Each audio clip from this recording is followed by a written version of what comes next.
Good morning, everyone, and welcome to the Peel Halton Workforce Development Group's webinar on workplace mental health, thriving at work. My name is Angelica, and I'm the communication specialist for the Peel Halton Workforce Development Group, and I will be your moderator for the next hour. Before we get started, we have a few things to note. First, we would love to hear your thoughts and questions, so be sure to use the Q&A icon on the bottom bar of your Zoom screen to type your questions. Second, there will be an interactive component to the presentation where you'll be asked by the presenter to respond to specific prompts. Please use the chat function for this. And third, please ensure that your monitor screen is expanded to full screen to get the best viewing experience. Now I'd like to introduce our guest speaker, Mandi J. Buckner from Mandi J. Buckner Consulting. Mandi is a workplace mental health, career, and return to work coach educator. As a workplace mental health specialist, Mandi balances the needs of employers for a productive workforce with the needs of employees who are struggling at work due to psychological injury, trauma, or life stressors. To improve mental health literacy, she developed Toward Recovery, a 5-stage framework that helps individuals navigate their return to work. To support and enhance employee confidence, she explores the essential workplace competencies needed for success in the 21st century. Her work is based on a career in corporate management and organizational behavior.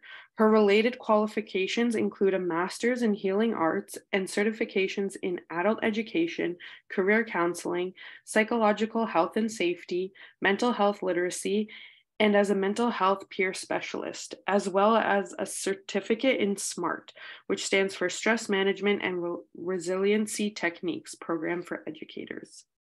So without waiting any longer, let us welcome Mandi.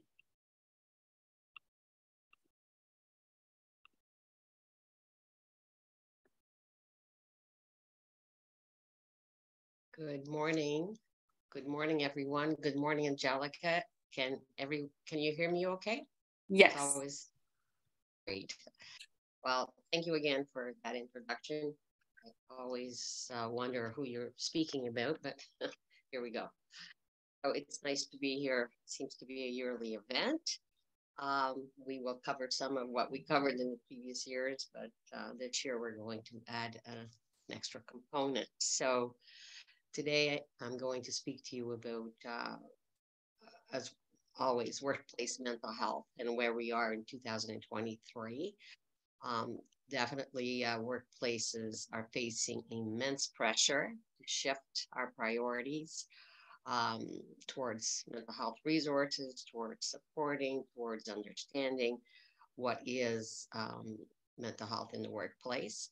I will be using a model or I will be sharing a model which is acronym for gathering, recalling, attuning, considering, and engaging.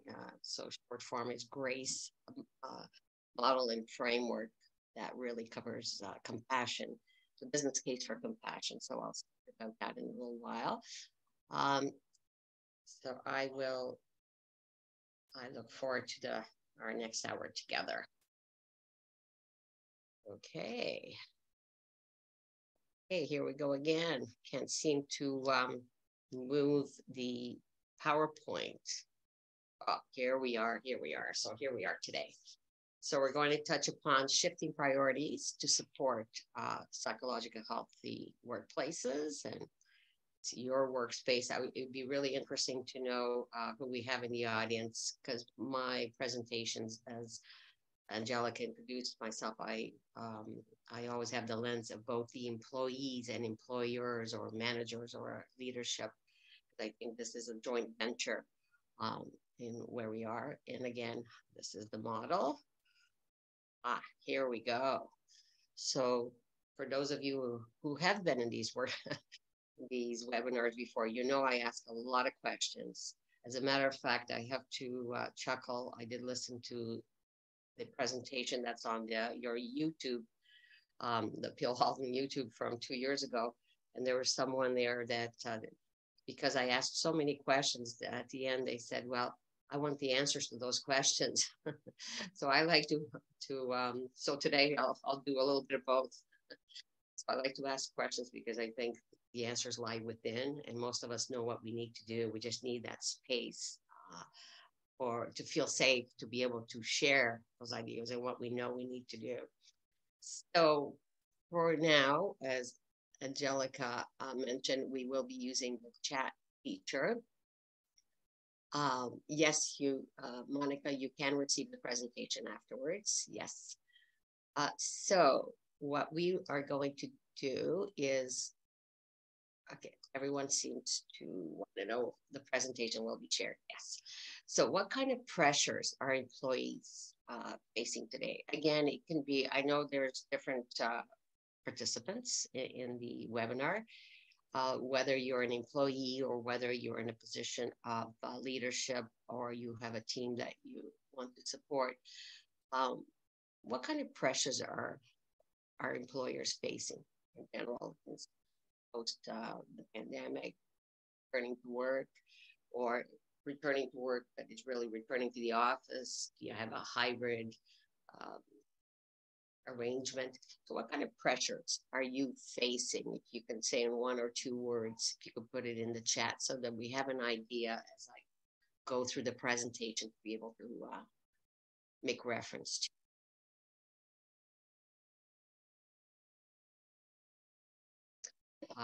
Okay, I need to speak up. Thank you. Oh, okay. Let me, okay. How's this? Is this better? Is this better? Yeah, that sounds good, Mandi. Okay, great. Sorry about that. No Okay, worries. so what kind of pressures are employees? Again, this is between us.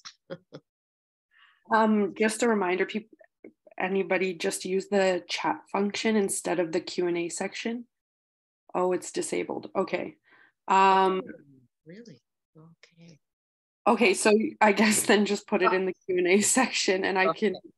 Okay. Would you like me to read them, Mandi, or can you see them? Yes, please, because I can't access. Yes. Okay, so someone says short staffing. That's all we have so far.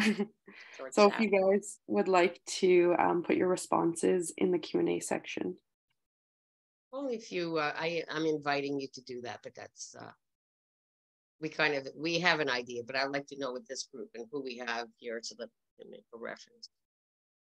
Okay, so we have burnt out, doing more work for less money / less funding, helping employees balance work and home life, staff turnover has caused pressure on existing staff, another short staffing and others taking on extra responsibilities, overworked and overwhelmed, working with individuals with mental health challenges and workload due to C.W.E.L.C.C. I wonder what that means. Yes. Or maybe it was a typo. I'm not sure. Workload due to, So Amanda, if you could just put in what your message is around C.W.E.L.C.C. Actually, I can see the chat function, just FYI. Okay. But it's nice to have you read them out to me. I feel very special, Angelica. No problem at all. And then again, less family time than work. These are some of the issues, and it's falling under the umbrella of mental health, which of course it is. Some of them, I like to break down the mental health because there is the emotional health, there is psychological health. Again, under the umbrella of mental health. What is really nice about today in today's world is that we're not afraid to mention the words mental health. I mean, 20 years ago, it was, there is still some stigma attached to it, but it's nowhere near the where it used to be. And if I can step out of the work into the students and younger generation, it's nice to see how fluid and how natural it is that they are talking about their mental health. I think that's happened, and it's anyway. Going back to sorry, I digress. What kind of pressures are employees facing today? Those are all absolutely key. So here we go again. Okay, now another question. So what can employers do? Only, again, some of these questions are meant for reflection. So no worries that Q&A here, but it's things that we need to think about. So what can employers do? What can you do as an employee or as a manager or as a leader to cultivate a psychological healthy workplace? Really, that's what we're talking about in the workplace when we're talking about mental health and well-being. Anybody want to put that in? More short-sighted. COVID added, yes, pressure. Help reinforce boundaries for off work time. Boundaries is huge in both how to set boundaries, how to communicate them, boundaries. So even within ourselves, how do we process what we need? We need to go to our values and understanding so that we can share and we can articulate what our needs are in boundaries. Thank you for mentioning that. So again, just what can we do? So from today's perspective, I asked these questions so that we can go back to, I'm hoping that most of you by now are familiar with the Mental Health Commission of Canada, the standard, which is actually 10 years old this year, where they have the 13 factors of psychological health and safety in the workplace. A lot of organizations have implemented the standard, but there's still a great need for implementation of all of these. So on the right-hand side, where I start with organizational culture, all the way down, those are actually their 13 factors right there. I'm not going to really cover them today from that perspective because you can read them. What I'm going to address is the fact that it is 10 years old, and it is a report from Benefits Canada where they're talking about should the standard psychological health and safety be mandatory, just like the women's and the physical health. And it's interesting because while the standard is still being used and implemented by employers across the country, the conversation around mental health, one of the reasons is definitely to do with the standard has changed and has again made it, I don't want to say the word normalized, but I guess it is in a way normalized. As employers and employees hoping to further their mental health and wellness journeys, they look for guidance. So the standard really provides that principle. So if you are not familiar with it, please look up Mental Health Commission of Canada and the national standard. And there's a booklet that you can download as an ebook with these 13 factors. And there's resources that you can access. There's videos talking about each one and what they mean. I'm going to cover them in a second and kind of give you an overview of what they are. But again, what this report being launched right now in 2023 is number one, again, they're looking at it, should it be mandatory? They're looking at it as it evolves. There's some revisions that need to be made around including trauma and the Indigenous mental health ways, because there's ways to address the illness, psychological health and safety. So what this report talks about, the numbers were 88% of employers said that their employees are more stressed than they were pre-pandemic. And this came from the International Foundation of Employee Benefits Plan. It also said that 39% of Canadian employees feel their employer has prepared them for the psychological demands of the job. So this is 39%. So that is not that high. And this is according to the Mental Health Research of Canada. They also talked about 27% of organizations had a formalized mental health strategy in place pre-pandemic outside of their benefit plans, while a further 45% put one in place the last 3 years or are currently developing their strategies across the Conference Board from the Conference Board of Canada. And the last stat that I'll give you is that 86% of benefit plans sponsors and 75% of plan members say their workplace environment supports their mental wellness. However, they support them from a benefits component, but it is the day-to-day and the culture of the workplace where sometimes it falls short. So if I could recap what these 13 factors are, they really fall under these different categories, which is, so for effective employee well-being strategy really needs to include mental and physical health, which is in here, where employee health concerns not only measures to support the physical health of your employees with practices with like health checks, insurance, and safe working, but also mental health awareness. So managing stress in the workplace and having line managers or trained in having conversations with employees about their mental health. But really, we need training for that, because having a conversation and then what do we do with that so that we don't create trauma. I talk to a lot of people around this that we need to be aware not to ignite trauma when we're having these conversations. So having training on how to have these conversations is key. The second one would be trust and relationship building in the workplace. Are employees given a voice and involved in their own decision making or in decision making of the team? You'd be amazed if leadership could, involve more of their employees. Yeah, actually, the work processes could work a lot better. Maybe we wouldn't have to hire a lot of consultants. I remember my days in corporate.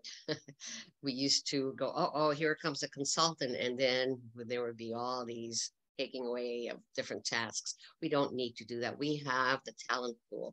We have the people that know their job and how they can make it better. So let's work together for that. Third one is good practices and work-life balance, which some of you talked about when you answered the question. So you should take the initiative on good work practices and have an inclusive work environment, effective people management policies, fair pay, and good work-life balance. Again, this is all embedded in these 13 factors, but I'll just break them down. There should be personal growth and career development. Let's have those conversations around a performance development plan. I know a lot of organizations do what they call the performance conversations, but it usually is around what you did wrong and what you need to do. So how about future focus as a inclusive, collaborative personal development, professional development plan? Very important. And if you can't have those, let's say you're an employee and you don't have those conversations at work, you can develop your own personal and development plan as a way to have the conversation with leadership or whichever organization you're working with. 5 would be healthy lifestyle choices in conjunction with your workplace health policies. Encourage employees to live a more active and healthy lifestyle. Physical activities such as fitness plans. Hopefully you would work in an organization where they can incentivize or provide some subsidizing for those. But if not, let's encourage people to take their breaks, to actually not have their lunch at their desks if you are working in the office. And now we have the extra component of the hybrid or the working completely from home. How do we encourage? How do we encourage our employees to have a physical, healthier lifestyle? I once worked for someone who liked to see, I'm hoping these days are gone. They were gone then, but unfortunately the person did not know that, of seats in the bum. Like she wanted to know that everybody was at their desk, and that was a measurement of success. Well, that's no longer a measurement of success. It wasn't back then either. It's around what can we accomplish and still have that work-life balance. And the last one, not least, is does your organization have well-defined values and principles? So your employees want clarity, and your values and principles should be clearly communicated by your leadership or management. A definitive mission statement is key, and your ethical standards to corporate social responsibility and diversity and inclusion are also important of business plan for the employees. Have your employees support you with this mission statement, and have to write it and evolve it. So, those are all embedded in these 13 factors. Again, I encourage you to go into the Mental Health Commission of Canada website and have a look of what's current. And again, they are changing it. It is 10-year anniversary, and we are evolving it. At the end of this presentation, the resources will be mentioned, so you will have the link. And so, okay, let's go.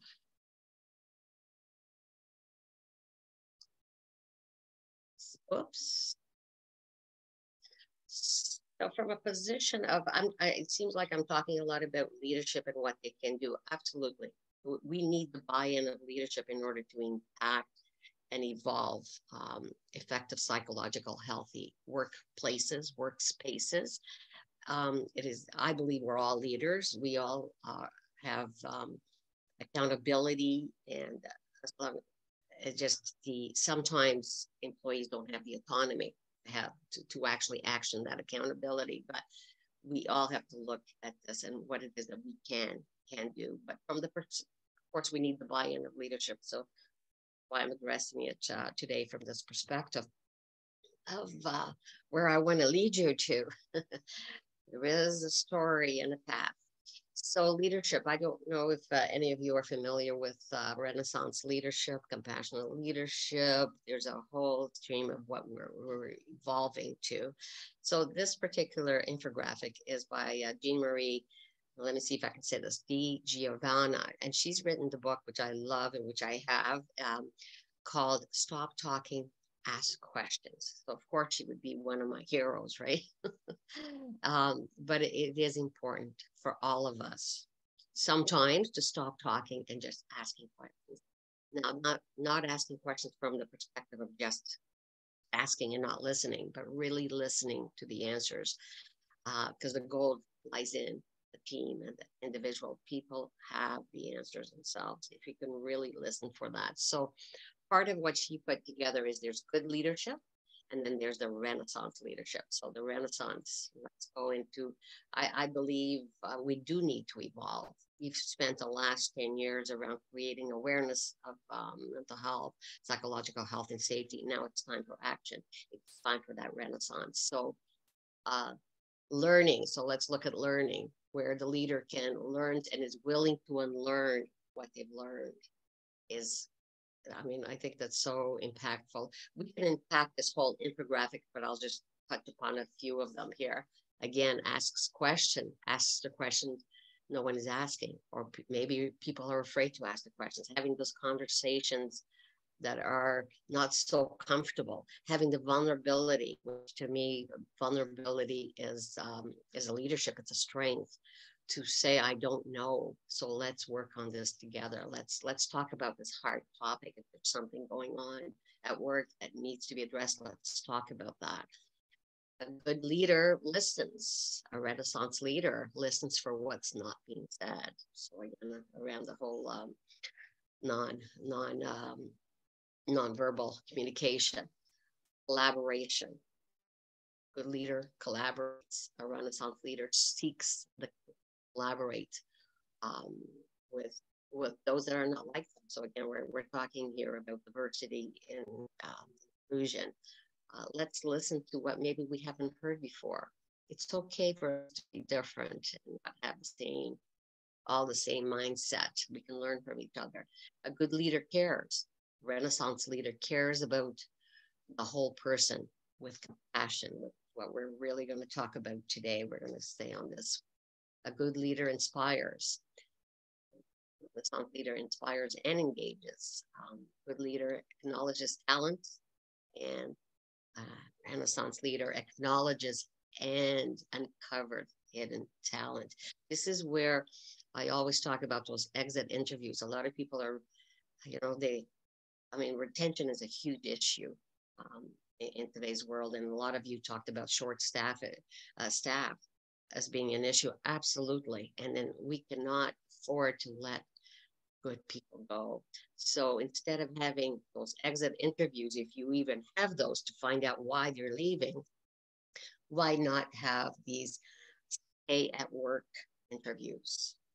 Again, that's around those development plans together. What is it? How can I support you? For some people, it is that they want to evolve and grow into the role or even move on within the organization. Wonderful.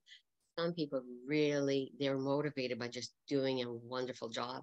And I want to be valued for what I do here because I will be so loyal if I can be to you, if I can continue to do what I'm doing and be valued and well compensated. So the only way to know these things about your employees is to have these conversations to uncover what's within each person.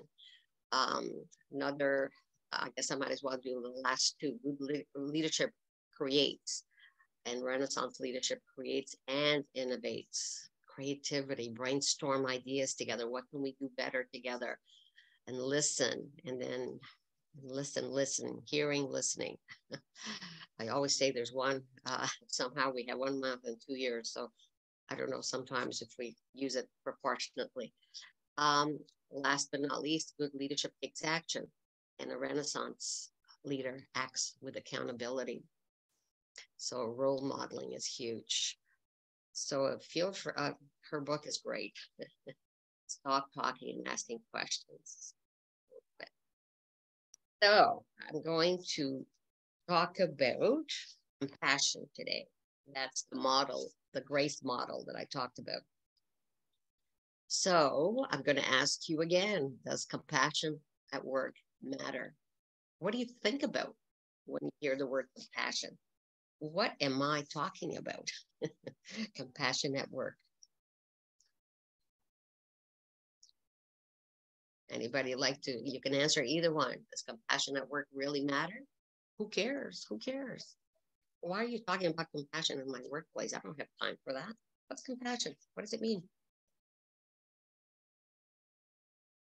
Anybody? I don't know if they're going to Q&A or chat.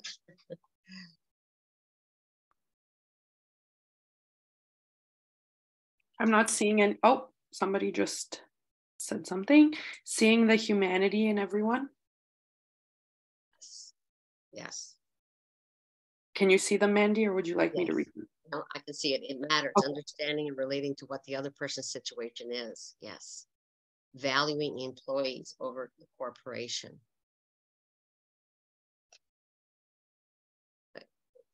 Oh, I love some of these. I wish I could have time to unpack some of these. So when we say valuing employees over the corporation, a good point. I think valuing employees actually it matters to the corporation. So it's interesting. We could really have an amazing dialogue around that particular that quote or that comment. Thank you, Agatha. Nicoletta, of course it matters, and it would matter to the staff, allowing them to feel and be acknowledged and validated. I think you're all on it. So compassion doesn't scare, because again, that's another thing. It used to scare people when they heard the word compassion. I'll talk a little bit about it. Compassion work, especially empathy-driven compassion. Absolutely. Working in social services, foster care, compassion, and trust are the driving force in everything we do. Absolutely. And Christy, I would say that that's amazing that you're working in the social services and this renaissance, if we want to say this, around compassion and trust have to be the driving force in everything we do in across all fields, all areas, because if there is no trust, how can leadership trust that their employees are going to do what they meant to do? And how are employees and the individual, if you feel you're not being trusted or you don't trust the organization, we can work together, but really are we really there? It's called that presentism, right? Oops. I went. Working, Stephanie, sometimes employees can have greater compassion for clients or lower level employees than mid-management. Sometimes employers can have greater compassion for clients. Interesting, than mid-management. Mid-management is in a interesting point. I call them the keepers. And I remember when they're in between all the different levels, and they have to manage the day-to-day. They probably have the, I don't like I don't like to talk about good or bad, but they really have probably the most maybe difficult position to be in, because they care about their employees, and then they have to account to senior leadership. They really have to do that balancing act.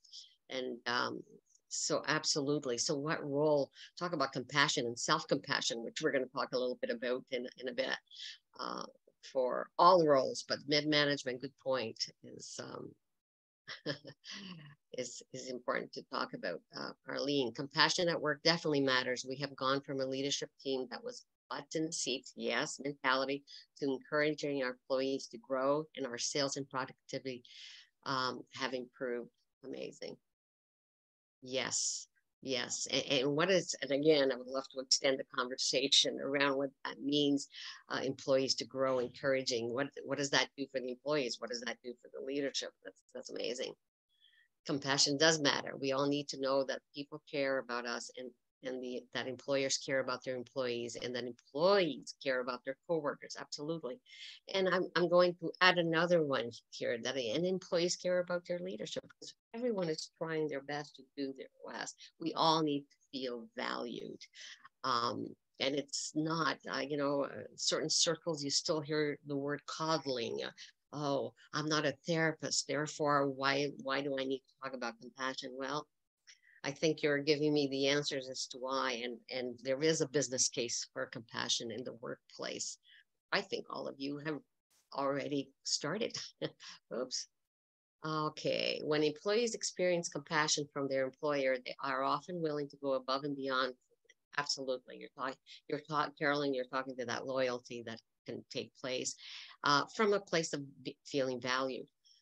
Taking the time to get to know your employees and understanding that people have lives outside of the workplace. Engage your employees and make them feel you care. Absolutely. There is a way to have those conversations. And this is why I'm talking about compassion and not empathy. It's, and I'm sure all of you have heard this from different fields, especially in, well, healthcare, corporate, it doesn't matter where we work. The environment is, we have to leave our home at home. We can't. We're bringing it with us. It doesn't mean that we have to let it all out and it has to take over our workplace. There is a way. There should be those opportunities to have those little check-ins, those not little, they're little big check-ins. Having weekly or daily, whatever it is that is within bounds of your organization and your work mandate, to be able to express so that we can let it out, we can share it, we can be part of a team, and then we can go on to do what we need to do as a community and as a group.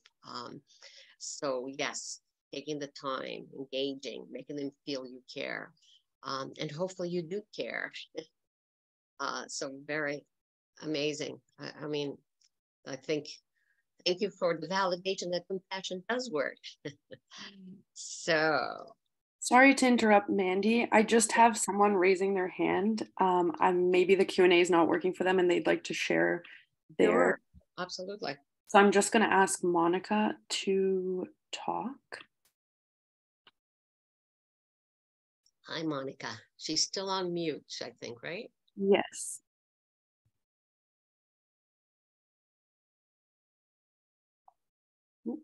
Monica, are you there?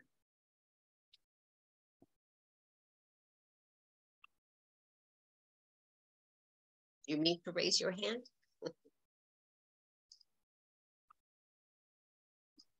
Maybe she did it by accident, so maybe we'll just. Oh, there we go. There she is. Hi, Monica. Hi. Would love to hear from you. Okay. We saw you raised your hand. I was just wondering if you had something to contribute, or maybe you hit it by accident. Sorry, no, I raised my hand by mistake. I'm sorry. Oh, that's okay. Oh. No problem. Okay, sorry. We loved hearing your voice anyways. That was great. So I hope, okay, I'm going to continue because I'm not aware of time. So please, Angelica, keep me on track. Maybe give me heads up when we're close to the 45-minute mark, or okay. Yep, sounds good. Okay, so compassion, the quiet power that elevates people and organizations.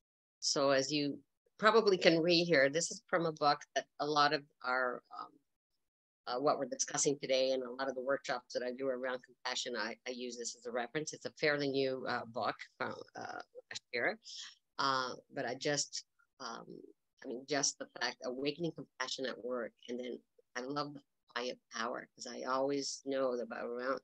I feel that the quietness, the silence, the listening to ourselves really has the power for us to change. And so um, the quote that I'm sure all of you could read, but I'll just say it out loud by Dr. Cynthia Rushton. She has a book called Moral Resiliency. She was a nurse, so she works a lot around healthcare from the US. And actually, the G.R.A.C.E model she co authored with Joan Halifax. So you'll hear a little bit more from her later. So her quote is, "We live in a time when science is validating what humans have known throughout the ages, that compassion is not a luxury. It is a necessity for our well-being, for our resilience, and for our survival." So compassion, so again, when I talk about compassion in the workplace, it's not just about leadership having compassion for employees, it's for employees to ourselves as individuals to have compassion for ourselves, take care of our well-being through understanding and having that compassion, but also as employees having compassion for the roles that our management, our leadership, our vision have. Having and not being afraid to have those conversations because you're there to support the team, to support the organization. So it is always from that. So let's talk about the business case for compassion.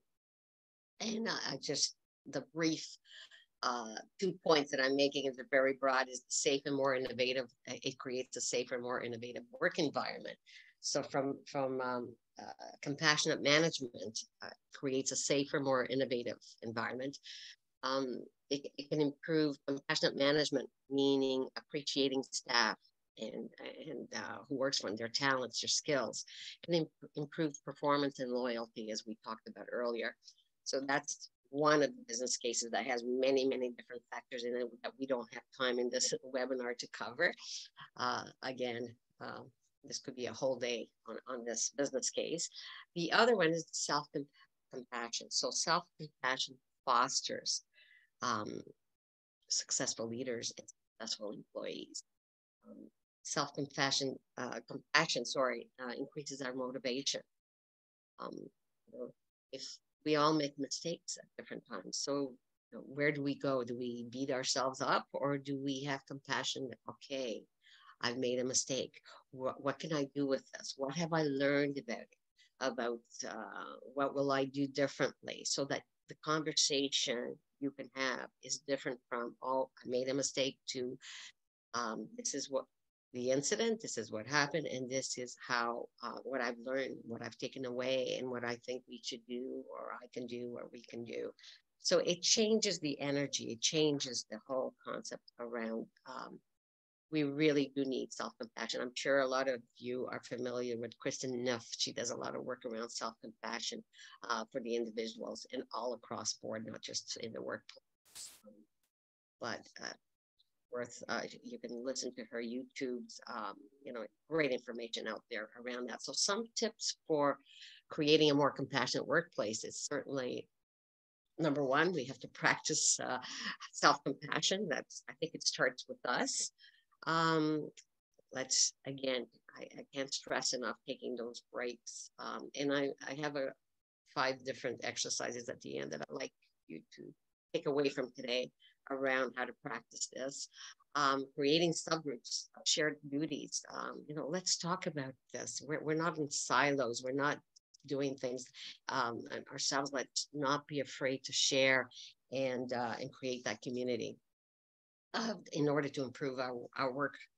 Holding meetings for sharing successes and mistakes, again, going back to that, fosters workplace safe for learning. This takes a lot of courage, I know, from both, doesn't matter where you are in the organization, it takes a lot of courage. Number one, if you're the one that made a mistake, share, or number two, to hear it as a leader and not go to that place of, finger pointing. What you too can learn from this. And again, fostering that inclusive leadership is great. Formally recognizing acts of compassion at work be something that can create. Oh, 45 minutes. Okay. And formally and leaders role model vulnerability.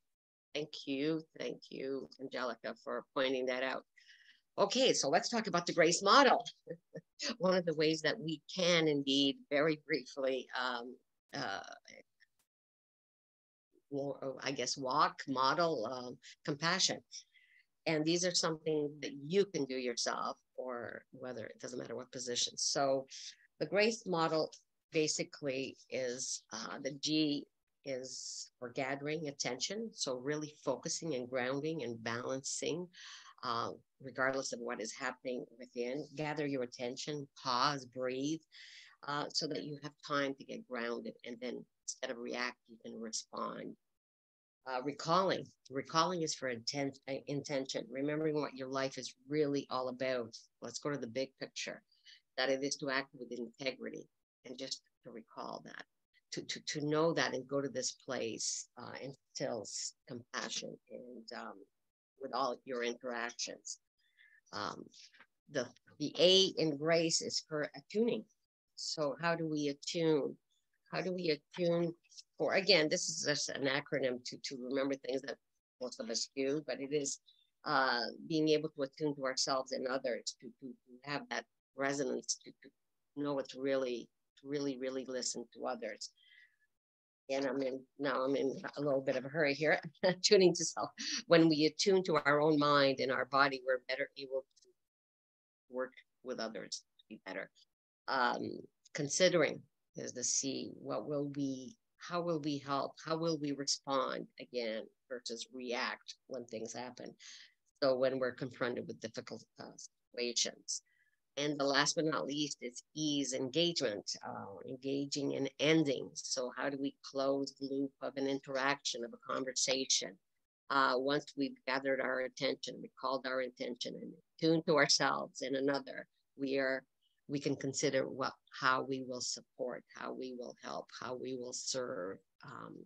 Because in serving, it is because we believe, especially in leadership, is others are not helpless. They have the answers. So how can we serve that? How can we provide? So the difference between compassion and empathy is important. And we use empathy, as some of you mentioned, in order to act the compassion component. But with empathy, we have put ourselves in other shoes, which is great. With compassion, we can be more objective. We can have compassion for what someone is going through. We have the understanding, and then we can attune and consider what options by listening and attuning to others, what others are saying. So, okay, I don't know where time goes because I meant to spend more time in this model. But here we go. So organizations with cultures of compassion promote fairness and foster individual, team, and organizational well-being. So that is the business case for. And here we go. In speaking kindly to plants helps them grow. I don't know if most of you knew this. So imagine what speaking kindly to humans can do. Food for thought. So this is what I wanted to leave you with. In order to build compassion, there's 5 things that I would like you to take into account. So maybe right now, as you listen to this, and I can send this to Angelica and she can share these with you. Because these are things, when things happen, how do we build self-compassion? Because it starts with us. Just 3 breaths is about when things are going, you're in overwhelm, you're going. How can you stop yourself? Take 3 breaths, just breath. Because this is a prescription for well-being, your own well-being, your own compassionate well-being. The second one is during the week or all the time, one we would hope to create the ability to just open your hearing 360 degrees, as if your ears were giant radar dishes, those big radar. Listen to the obvious sounds and to the subtle sounds. in your body and in your surroundings, inside your home, your workplace, outside in nature. Listen as if you had just landed here for the very first time. Really paying attention lets us resonate with our own compassion, with compassion of others. The deeper lesson in here is that even what is called silence, there is sound. So to hear such subtle sounds, the mind must be very quiet. So these are some things we can do for compassion. True compliments. So usually I do this with a workshop that I do. I challenge people each week to really concentrate in each one. So I'm giving you the mini version here. Compliments. Think of each day, perhaps. Think of someone close to you. Could be a family member, could be a coworker, a friend, and give them a genuine, a real compliment. So you really do have to take those breaths and listen to the sounds. Because this is not easy, because it has to be genuine. Well, we'll not accept compliments unless they're real and it resonates. So start to notice how your compliment, how hard it is for you to come up with something that's genuine, and how the other person receives it. And we start to see our relationships change. So the final words on this, or the key deeper lesson, is kind words are a gift we give ourselves and we give others. Through it, create wealth in our heart. And now let's talk about intentional vulnerability. So reflecting and practicing intentional vulnerability is so important for any of us, leadership, ourselves, checking in with ourselves to get clear of an area where we're stuck or uninspired. Seek out somebody, ask, use someone as a sounding board so that you can have this conversation. Say, I'm really stuck here. What can we do? So to have those conversations really creates vulnerability is a strength. And if we can practice it, not from a weak component, but from an empowered position that we want to learn from it, it's very powerful. So the deeper lesson here is that organizations that model and reward vulnerability improve psychological safety in the work and within their teams. And the last but not last but not least, here we go. What went well today? And I know a lot of you have heard that, let's do the gratefulness lists and what went well. But in order to really, really work on self-compassion and the leader within is practice looking for what went well so that you can build your resiliency muscle, which results in emotional well-being, psychological well-being, building your compassionate. So it's just, but we need to focus and we need to, whatever that takes, whether just verbalizing it or just sitting and thinking about it or actually journaling about it. But really, if we can start practicing it each day, it can make a difference. So these are some of the things that we can do. Again, I usually take a week on each one, but you're getting them all at once to build compassion. And in closing, before I go into the resources and questions, is what I want you to think about right now, each one of you. Just reflect what really makes you truly, truly, truly, truly smile from the inside. Because when you truly, truly, truly smile from the inside, you're smiling from the outside. And it just creates that well-being. So maybe let's do a collective sigh as we conclude today. Before we move. I'm going to be thinking about this today. Here's some of the resources, the books that I referred to, the National Standard. You can link on that.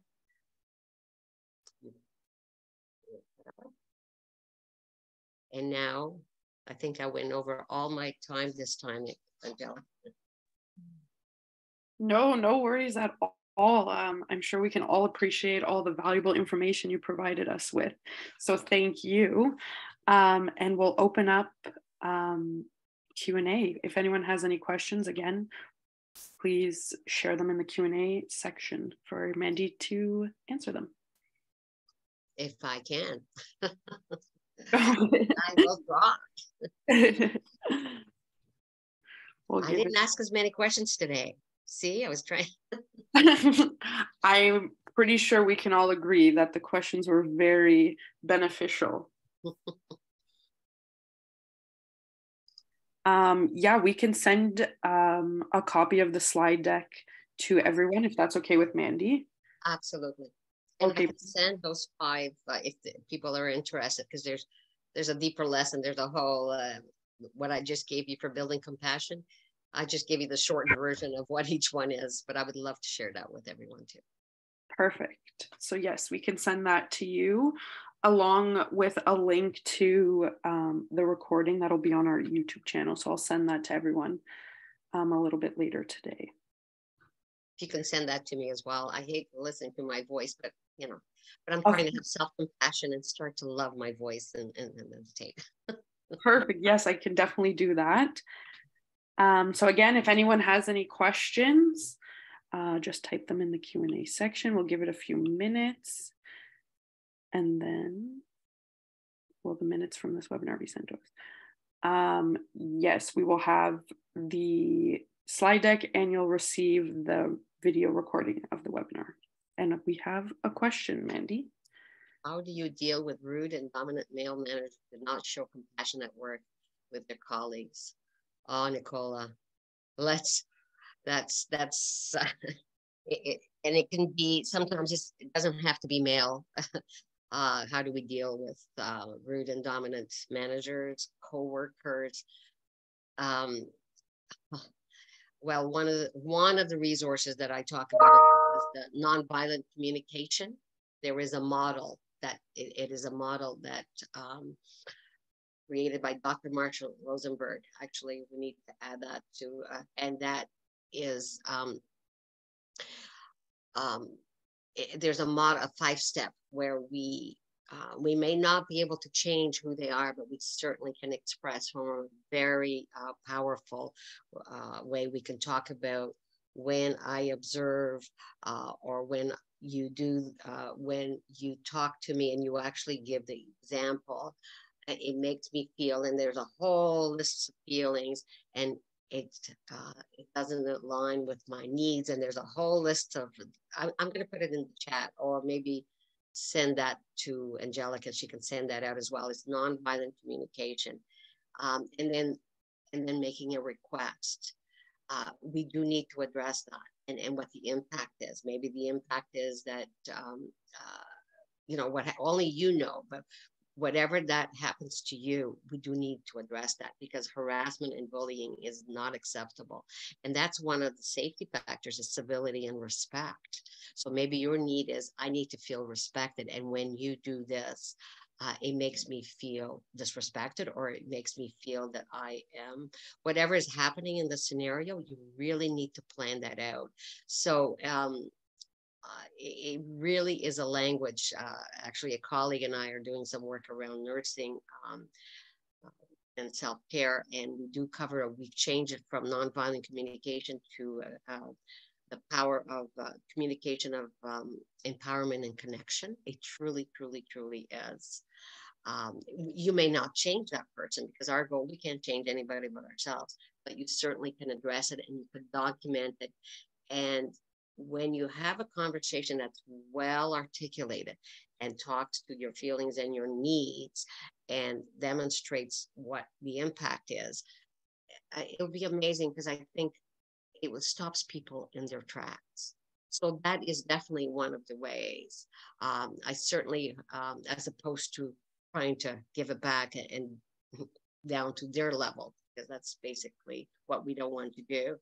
So that would be definitely, to me, as well, it was called nonviolent communication for a purpose. Dr. Marshall Rosenberg, unfortunately, has now passed away, but he actually worked all the way back during the Vietnam War years to create peace in the world. And that's how he came up with this model. So I really, really encourage you to, people can see, I'm going to write, it's Nonviolent Communication by Dr. Marshall Rosenberg. I don't know if you can look at, or maybe that's just for the hosts, but maybe you could pass it on to the panels. It is, to me, it's the best how to address bullying. Oh, great. Thank you for doing that. Because that happens a lot. I mean, a lot of people have left their careers or workshop because of, I'm just going to call it what it is, bullying in the workplace. Some people are who they are, and it's not okay to just say, you know, that's who they are, because that's been our excuse. It's no longer acceptable. The good old days were not good old days, just because we were younger. So we remember them as being good old days. There was a lot of abuse that went on. We don't have to do that anymore. But by saying that, we need to equip ourselves to deal with it differently so that we are not reversing the role and unintentionally becoming the bully or the abuser. Makes sense? It was Nicola, wasn't it? Yes, Nicola. Hopefully that helps, because that is that is a huge issue. And also there's another resource also as well, Canada's Life, workplace mental health in the workplace. They talk about bullying, what employees can do and what employers are, on how we can support each other around that. But it's not acceptable. Thank you for that question, Nicola. Thank you. Okay, so if there aren't any more questions, I'll close off the webinar. So first and foremost, thank you so much, Mandi, for your presentation. And thank you everyone for joining us. We ask that you take just a few minutes to answer today's exit survey questions and let us know where we can improve and what topics would be of interest to you in the future. For more local, relevant, and timely labor market information, you can find us on LinkedIn, Twitter, and Facebook, or you can go to our Working in Peel Halton website, which is workinginpeelhalton.com. For individuals present here today that work in organizations that serve new immigrants as their mandate, please consider joining our Newcomers Organization Network. NCON aims to educate and inform its members about the latest opportunities, news, programs, funding, and much more related to newcomers in the Peel and Halton regions. If you're interested in joining this, please email info@peelhaltonworkforce.com.